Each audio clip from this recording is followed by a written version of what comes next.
वालेकुम, मुंहिंजो नालो उरूज आहे। मां क्लास 8 की शागिर्दियाणी आहियां। असांजे स्कूल जो नालो आहे गुलरसानी हाई स्कूल। असां इहो प्रोजेक्ट ठाहियो आहे शमसी निज़ाम सोलर सिस्टम जे बारे में। हीअ काइनात तमामु वॾी ऐं अणखुट आहे। हिन में करोड़े तारा ऐं करोड़े गैलेक्सीज़ मौजूदु आहिनि।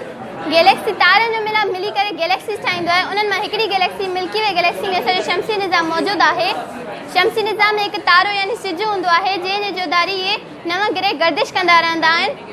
उन खां अलावा एस्टेरॉइड्स हूंदा आहिनि जेके सिज जी चौधारी गर्दिश कंदा रहंदा आहिनि। एस्टेरॉइड्स हिकु पथरीली टकरियूं हूंदियूं आहिनि जेके अगरि गिरहनि सां टकराइजी वयूं त तबाही अची सघे थी। सिज जे ज़ाब्ते में हले थो, उन ज़ाब्ते खे असीं शमसी निज़ाम चऊं था। इन्हनि गिरहनि मां जेको पहिरियों गिरह अतारत आहे उहो निज़ाम शमसी जो सभ खां नंढे में नंढो गिरह आहे। उहो घटि में घटि वक़्त में पंहिंजो चकर सिज जी चौधारी पूरो कंदो आहे, यानी 87 ॾींहंनि में पंहिंजो चकर सिज जी चौधारी पूरो कंदो आहे।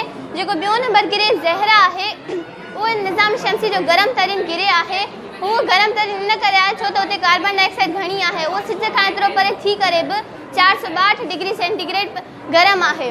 जेको टियों नंबर गिरह यानी धरती आहे जंहिं ते असां रहूं था, उन ते ज़िंदगी मुमकिन इन करे थी सघी आहे छो त उते ऑक्सीजन ऐं पाणी ॿई मौजूदु आहे। उते सिज जी रोशनी मुनासिब पहुचे थी ऐं उते हिकिड़ी ओज़ोन लेयर आहे जेका मुनासिब सिज जी रोशनी खे मुनासिब सिज जा किरणा धरती ताईं पहुचाए थी ऐं उते हर जानदार रही सघे थो। जॾहिं धरती सिज जी चौधारी रेवोल्यूशन कंदी आहे, गर्दिश कंदी आहे, त उन विच में मुख़्तलिफ़ वाक़िया पेश ईंदा आहिनि जीअं मौसम जो तब्दील थियणु, ॾींहुं राति थियणु, सिज किरण ऐं चंड किरण थियणु। जेको चौथों नंबर गिरह मरीख़ आहे उन ते ऑक्सीजन ऐं पाणी मौजूदु आहे पर उते ज़िंदगी मुमकिन न थी सघी आहे।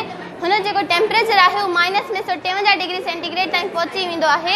हुनखे पंहिंजा 2 चंड आहिनि। के अहिड़ा गिरह बि हूंदा आहिनि जिन खे चंड न यानी सैटेलाइट्स न हूंदियूं आहिनि। हर गिरह खे हूंदियूं आहिनि पर कुझु खे न हूंदियूं आहिनि जीअं ज़हरा। पर मुश्तरी पंहिंजो 67 मून्स आहिनि। मुश्तरी हिन निज़ाम शमसी जो वॾे में वॾो गिरह आहे। उहो उनजी तैर गैसुनि जी ठहियलु हूंदी आहे। उनखे पंहिंजा 67 मून्स आहिनि। उहो पंहिंजे सिज जी चौधारी गर्दिश कंदो आहे त उनखे 4330 ॾींहं लॻंदा आहिनि पंहिंजो चकर पूरो करण में। जेको ज़हर यूरेन्स आहिनि उहे बर्फ़ ऐं गैसुनि जा ठहियलु आहिनि, तंहिं करे उहे छो त उहे आउटर प्लैनेट्स आहिनि। इन्हनि गिरहनि खे बि 2 क़िस्मनि में तक़सीम कयो आहे, हिकिड़ा इनर ऐं आउटर।